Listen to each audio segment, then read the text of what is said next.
Lord, welcome to the weekly David Icke videocast. Well, some of the conclusions I'm going to come to today, towards the end, will sound to many people absolutely fantastic. But so many things that I've written over the last nearly 30 years that were called fantastic and ridiculous and out there have actually turned out to be true. And what I'm going to say today is equally true, because there is an agenda for the world across multiple areas of human society, which, if you can access it, makes it not easy, but relatively comfortable in predicting the future. Because if there's an agenda for the world, and there is not an intervention to stop it, then it will happen. So if you can access what the plan is, then you can predict the future unless there's an intervention to stop it. And there needs to be, and urgently, not least on the subjects I'm talking about today. I'm going to look at, if you like, different dots, first of all, relating to the same subject. And then I'll come to the conclusions that I came to a long time ago and have detailed at length in the books towards the end.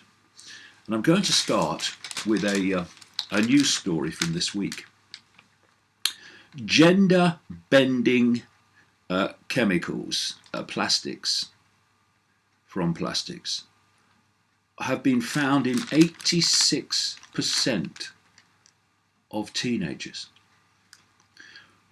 Almost 90% of teenagers have gender-bending chemicals from plastic in their bodies, according to a study. Bisphenol A, known as BPA, is found in plastic containers and water bottles, on the inside of food cans,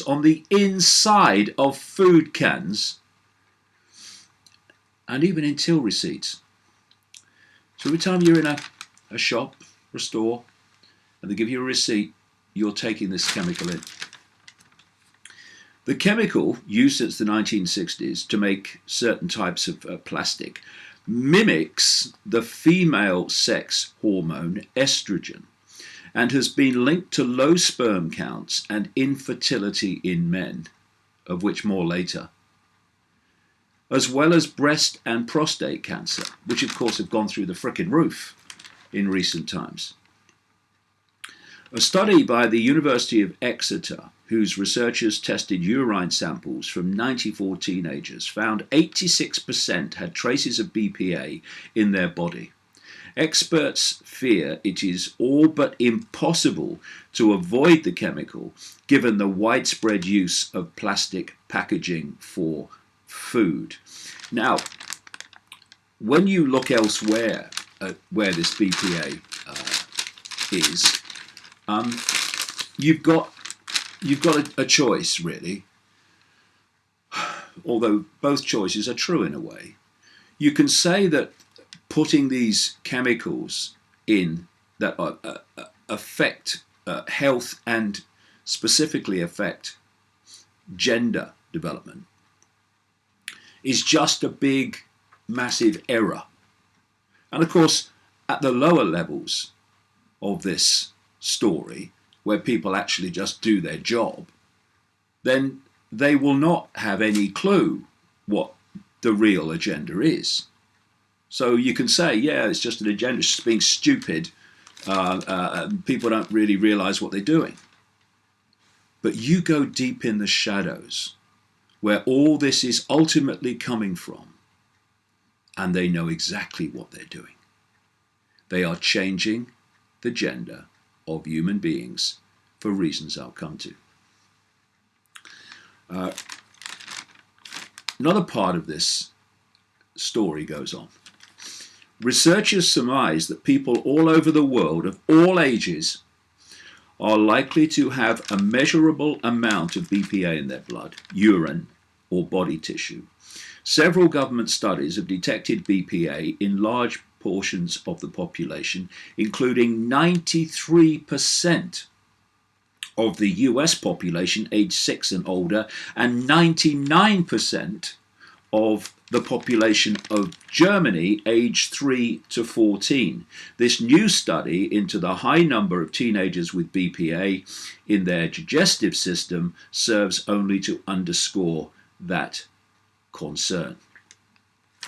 So, at the same time that people, particularly as we see young people, are being infused, deluged with these gender manipulating chemicals, in the same period we have had this explosion of propaganda relating to changing gender, fusing gender, transgender, which when it all began, indeed still today, although it's changing, bore absolutely no resemblance to the number of people who were considering what gender they were, rather than saying, I'm a man, I'm a woman.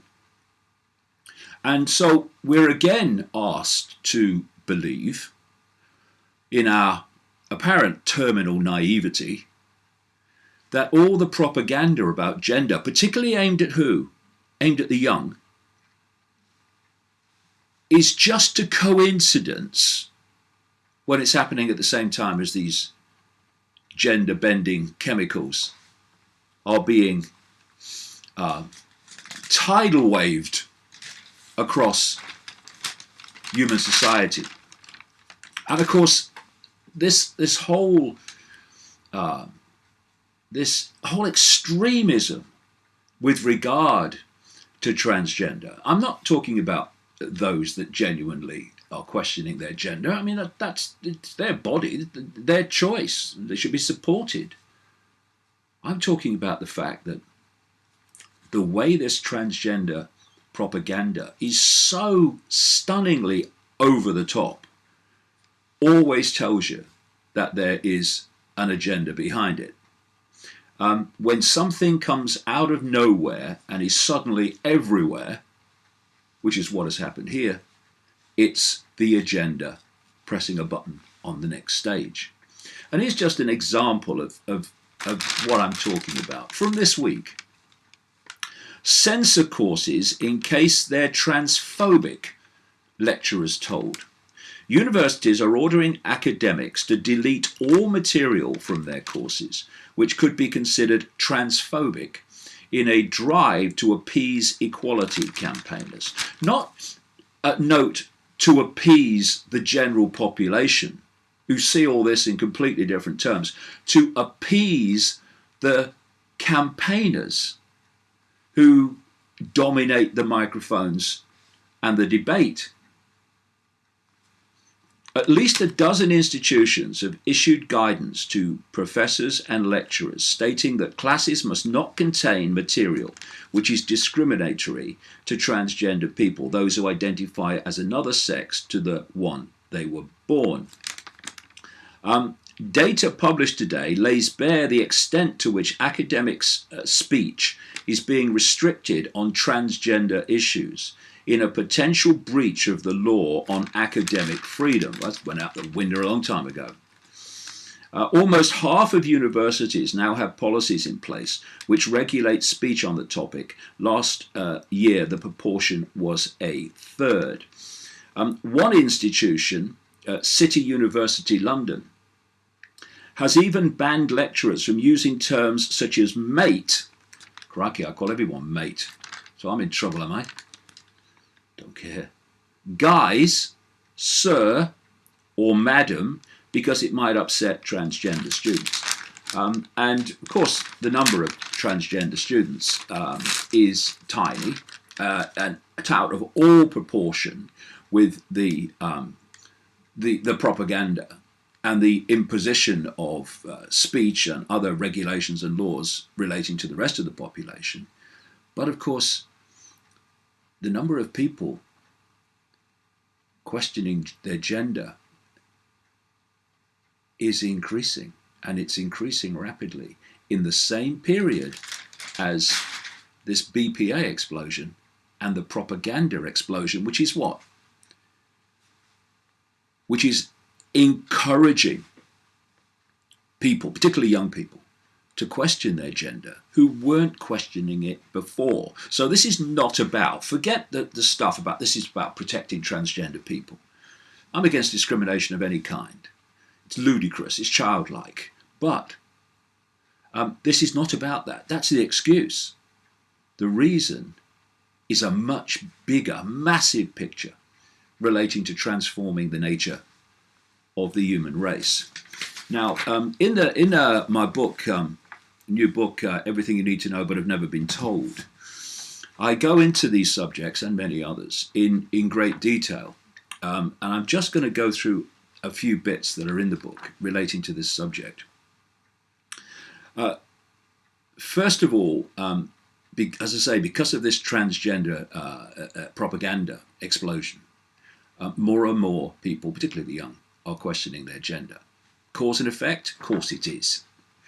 And here we have an example. Highgate School in London, which cost nearly £7,000 a term, said it was considering allowing boys to wear skirts because growing numbers of children are questioning their gender. See earlier for why. And, quote, the binary way people look at things. Well, why do we think this could be? Cause and effect, it's obvious. So, as I say in the book, put these two sentences together by the school head teacher, Adam Pettit, and what is happening is clear to see. Statement number one, he said, in common with all other schools and youth organisations, we are seeing greater numbers of pupils questioning gender identity than in the past. Brackets, see earlier for why. Statement two, having said that, in years gone by, absolutely no young people were raising it at all, and it seems inconceivable that these sorts of questions simply didn't exist. No, it doesn't. They may have existed among some people, but in vastly fewer numbers than now. What is happening, and the reason for this sudden change and transformation, is because of the propaganda, and I would strongly suggest because of the chemicals that are deluging and dousing the human race day after day. The American College of Pediatricians reported that children are being indoctrinated to reassess their gender with reckless, profit-driven doctors prescribing sex change hormones to children as young as 12. And it condemned this as child abuse, but it's not ultimately about the money. It's about the bigger agenda, which I'll come to. Now, something else I go into in the book relating to this, which is, again, fundamental to understanding current events. And that's the fact that testosterone levels in men and women is falling. And you see, people think testosterone, they think men, but women have testosterone. Not in the same levels, of course, but they have it. And if the levels are too low, both sexes can suffer from fatigue and exhaustion, weight gain, mood swings, depression, and anxiety. Testosterone in men stimulates the sex drive and sperm production. Something else I'm going to come to in a second. Sperm counts have been falling dramatically due to chemicals in food and drink and the impact of massively increased radiation, especially Wi-Fi, and of course the phone in the pocket. And a study has found that 59.3%, a decline of 59.3% in total sperm count in men from North America, Europe, Australia, and New Zealand. Studies involving large numbers in Spain found that sperm counts had fallen by 38% in 10 years. And a mainstream media report said the reproductive health of the average male is in sharp decline. The world's largest study of quality and concentration of sperm has found testicular cancer rates have also doubled in 30 years. Richard Sharp, Professor of Reproductive Health at the University of Edinburgh in Scotland and recognised expert on toxins in the environment, said this about falling sperm counts. Now, there is little doubt that it is real. So it is time for action. Something in our modern lifestyle, diet, or environment is causing this, and it's getting progressively worse. 38% in 10 years, how much more progressively worse can it get? We still don't know which are the most important factors. But of course, things like BPA and so many other things are absolutely there.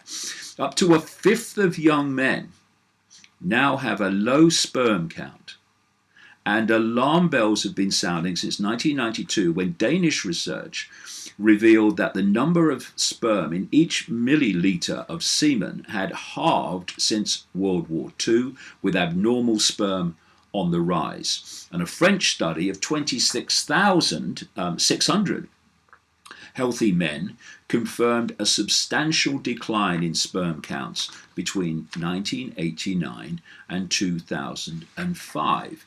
And it's therefore everywhere, because this stuff, not least, is everywhere, and the other factors that are suppressing sperm production are increasingly everywhere. Now, at the same time, these chemicals are affecting gender. We have all the propaganda about transgender. And at the same time, testosterone levels in men and sperm counts are falling. We have this propaganda war against men, particularly white men, it seems to me. Another coincidence? Another no chance. And this whole testosterone area has many implications. Here's another one. People have noted how we are creating so many young people who've become known as snowflakes, what I call Generation Jelly. That's not all young people. Lots of young people are seeing through the crap, and good on them. It's amazing they do, given the propaganda they're deluged with every day. But many are falling for it and becoming Generation Jelly, where everything is, I might be triggered. I need a safe space. Don't say anything I don't agree with. I'll be offended. Well, testosterone is often associated with aggressive and dominating males. Yeah, so they go, oh, testosterone man. Yeah. But that's not the only expression of testosterone. The same hormonal effect can be channeled by the mind into the need to protect others and to stand up and be counted against injustice and unfairness and agendas for humanity. See, they want a weak, subservient population, and deleting testosterone levels is massively applicable to that and why they're doing it. This testosterone effect can be described as acting like a man. But like I say, there are many ways that can express itself. And females, of course, their testosterone levels, when they fall, also are affected by this stand up and be counted effect. And so what we're witnessing with Generation Jelly, the politically correct snowflakes, it's more and more obvious that we are seeing increasing examples of this reduction in the, quote, male aspects in both men and women, and it becomes the prevailing norm. In fact, this week, there was this headline: Snowflake soldiers on the march. Grenadier guards are being given kung fu classes because they're not aggressive enough. Of all the qualities a soldier needs, you'd imagine that being a fearless hand-to-hand fighter might come top of the list, the story says. Worryingly, though, some British squaddies appear to have lost their killer instinct. Well, that's not necessarily a bad thing, but like I say, there are other aspects of this, like standing up and be counted in a non-violent way. In fact, the Grenadier Guards have been forced to take martial arts classes because they are not aggressive enough. It emerged last night. All these dots connect, ultimately. Now, another area connected to this, which I go into in the book, is that alongside falling testosterone levels and sperm counts, we've got a global fall in male birth rates. It's not devastating to the male population yet, but it's incessant, and it's pretty much global again. And Dr. Devra Davis, president of the Environmental Health Trust and a lead author of a report into this very subject, said, it's important to look at the really big picture here. It always is. The only way you see what's really going on, which is that there are global indications, she says, that something unusual is going on. Hallelujah to that. And this is part of this multifaceted attack on the male and male hormone, and it's connected to an ever-increasing psychological and politically correct attack on the male in general, and the white male, it seems, from what I can see, in particular. And another aspect of this whole effect is something called endocrine disrupting chemicals. They're known as EDCs. Synthetic they are. Synthetic is a very relevant word to where this is supposed to go. And they disrupt the endocrine system of glands, which include the glands of the pineal gland, for instance. That is part of this so-called third eye mechanism, where you can see beyond the five senses into other levels of reality, or at least sense them. And ECDs are found in plastics, food containers, and packaging, canned food, drinks, electrics, solvents, cleaning products, detergents, pesticides, cosmetics, soaps, car exhaust, polish, paints, batteries, dental fillings, mercury, and many types of fish, including swordfish. And herbicides and pesticides sprayed on farms, parks, and golf courses can be added to this in terms of the effect that we're talking about. And atrazine, one of the world's most used pesticides, is changing the sex of male frogs and making them infertile. We're seeing fish in the rivers changing sex because of the chemicals in the rivers that have come from human society. Another coincidence. Another you must be joking.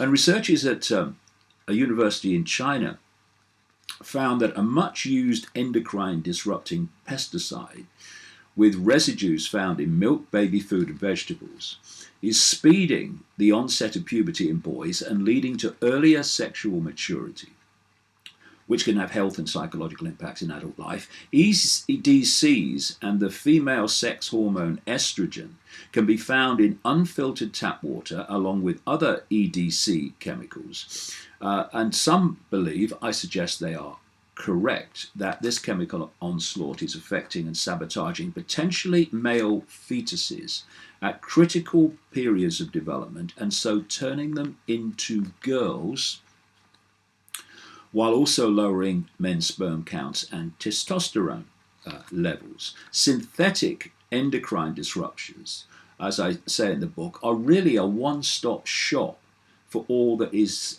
in male decline, and they're going to realize eventually that this explosion, this relentless rise in prostate cancer in men is also connected to all this. Another area that Dr. Deborah Davis highlighted is the dangers of 5G Wi-Fi, which they're now starting to bring in America, and they want to bring in everywhere. This is a cumulatively lethal radiation frequency to become the new Wi-Fi communication system, 5G.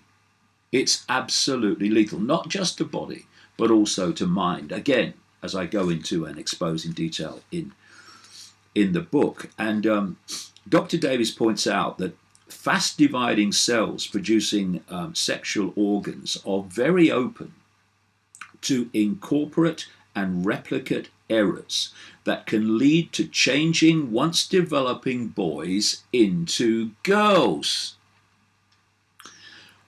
Whenever biochemical processes are involved, clearly any chemical disturbance becomes significant and can surely feminize even those people who still emerge from the womb as apparently male. Dr. Melody Millam Potter, an American clinical health psychologist for 30 years, wrote the following in an article, excellent article, at greenmedinfo.com. Synthetic chemicals can create these silent switches in nature's plan. ECDs we encounter every day can alter the sex hormone balance, preventing male genitals from growing properly. By suppressing testosterone or by enhancing or mimicking the female sex hormone estrogen, they can undermine the natural testosterone messages surging through a growing fetus. For instance, estrogen mimics things such as dioxin, a widespread pollutant and potent endocrine disruptor, hormonal disruptor, can intercept and overcome a hormonal message from a male gene. Dioxin also acts as a testosterone flusher, reducing male hormone concentration so much that the male action may not be stimulated adequately.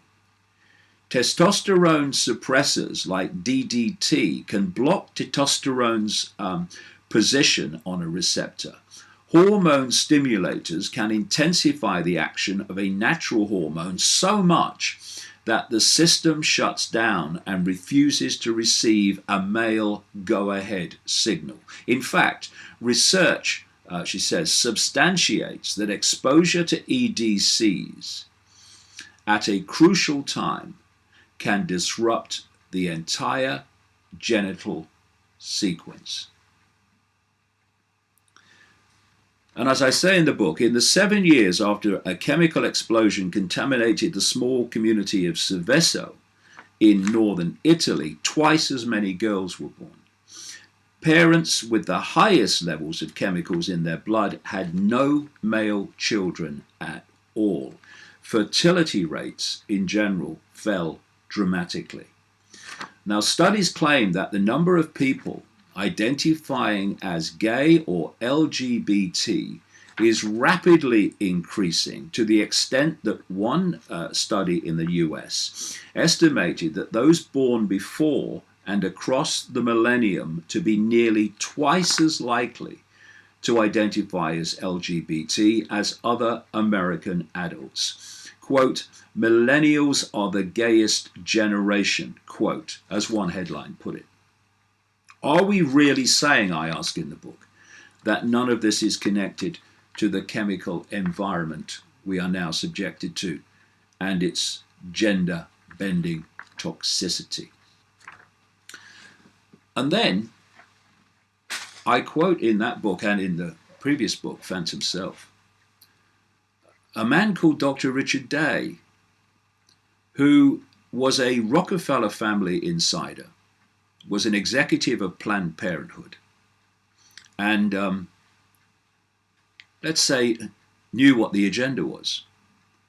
And in 1969, he asked a meeting of pediatricians in Pittsburgh, Pennsylvania, to not take notes and to not record what he said, because he was going to tell them how the world was going to change, because what he represented was going to change it. And he then talked about in detail how the world was going to be transformed. And when you read what he said in 1969, and I do detail it at length in Phantom Self, and then you look at what's happening now, it's extraordinary how accurate he was all that time ago. And of course, the same with Aldous Huxley in Brave New World, published in 1932, and George Orwell, 1984, published in 1948, was so accurate in predicting current events. Why? For the same reason I started out saying. If you can access the agenda, or actually be part of the agenda, as in Richard Day's case, then you can predict the future, unless there's an intervention to stop that agenda happening. Anyway, one of the things that Dr. Richard Day told those pediatricians was going to happen when he spoke in 1969 is that they were going to make boys and girls the same. It's everywhere. This is another story from this week. How ibuprofen damages fertility of unborn girls. Women who take ibuprofen in the first 6 months of pregnancy may harm their daughter's future fertility, a study suggests. Scientists found the common painkiller can halve the number of egg cells in girls' ovaries. This suggests girls exposed to this drug in the womb may struggle to have a family as their body makes fewer eggs. Women are born with all the eggs they will ever have, unlike men who increasingly produce sperm. It means females could go through menopause earlier, running out of time to have a child, or struggle with infertility in later life. It comes from all angles, this stuff. So what's it all about? Well, as I've been writing for decades, there is a plan to eventually create a synthetic human. They're already doing it. And they're talking about a synthetic genome and synthetic this and synthetic that, and creating human cells, etc., in laboratories. There is an agenda to replace the current human form with a synthetic version. A synthetic version that would not be male or female and would not have the ability to procreate. The, quote, procreation would be done laboratory style, which is precisely what Aldous Huxley was talking about in his book Brave New World, published, like I say, in 1932, in his World State Hatcheries, where the population was produced through laboratory means, and parents and sex and all that stuff, procreation as we know it, was gone. That's where we're going. That's where we're being taken. And of course, you're being taken there in steps. So the first step that we're seeing now so blatantly is the fusing of the genders and the fusing of the genetic divide and perception of that divide between the genders. And that's part of the big stepping stone towards the point where there are no genders anymore. Just synthetic human, actually connected to AI, which does it thinking for it. That's where we're being taken day by day by day. And the other part of this that's relevant to what I've been talking about is there's a plan for a massive cull of the human population. And what would cull the human population quicker than sperm counts plummeting and plummeting and plummeting and plummeting? and women not being able to have children on the scale they did before. Look at this explosion, again, of fertility clinics because so many couples are struggling to have children. It's all connected, as is the 5G, which is going to have a fantastic, catastrophic, cumulative effect on human health. Again, most probably on human sperm counts, given the effect of radiation on that. And on the human mind and its ability to think clearly. Oh, that's fantastic. It is fantastic. It's absolutely freaking fantastic. It's mind-blowing. But there's something else about it we should think about. It's also true.